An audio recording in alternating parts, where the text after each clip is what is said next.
Provinsi Aceh menjadi sorotan tak sedap.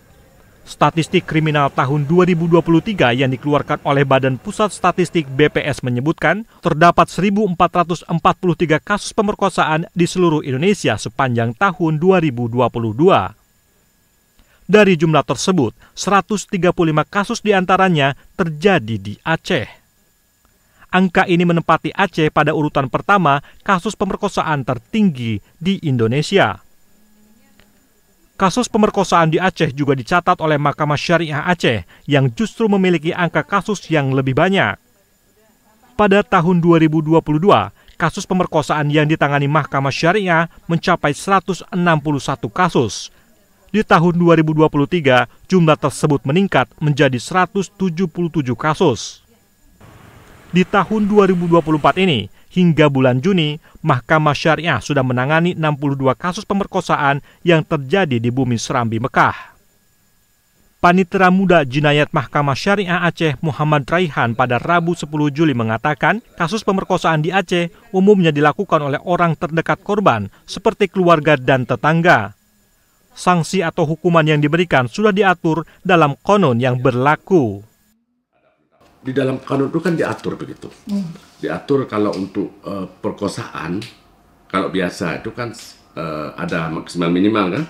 Ada cambuk, ada denda, ada ditahan gitu. Biasanya, kemudian juga petunjuk Mahkamah Agung juga begitu. Misalnya untuk kasus-kasus yang begini, apalagi yang punya hubungan, yang orang akan jumpa itu, kan gitu. Itu biasanya diberikan hukuman penjara. Tidak diambil pilihan hukuman cambuk. Ancaman pidana kurungan penjara bagi pelaku pemerkosaan merupakan bentuk rasa keadilan terhadap korban. Kepala Komisi Nasional Hak Asasi Manusia Komnas HAM Perwakilan Aceh Sepriadi menilai, pemenuhan hak korban secara menyeluruh juga tak kalah penting daripada hukuman bagi si pelaku. Namun hal tersebut dianggap belum berjalan maksimal sekalipun kasus pemerkosaan di Aceh tertinggi di Indonesia.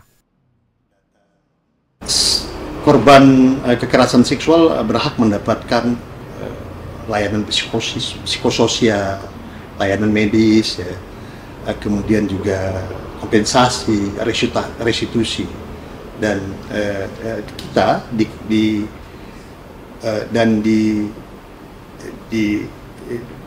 Aceh sendiri ada kanun yang mengatur tentang penanganan penyelenggaraan terhadap penanganan kasus-kasus tindak pidana kekerasan seksual terhadap perempuan dan anak. Sepriadi mengajak untuk gencar melakukan edukasi dan sosialisasi sebagai bentuk upaya pencegahan terhadap tindak pelecehan dan kekerasan seksual, terutama di sekolah maupun di desa. Pemerintah daerah dan dunia pendidikan harus bahu-membahu dan berkesinambungan untuk menurunkan kasus tindak kekerasan seksual di Aceh. Dari Banda Aceh, Afrizal Rahmat, Kantor Berita Antara, mewartakan.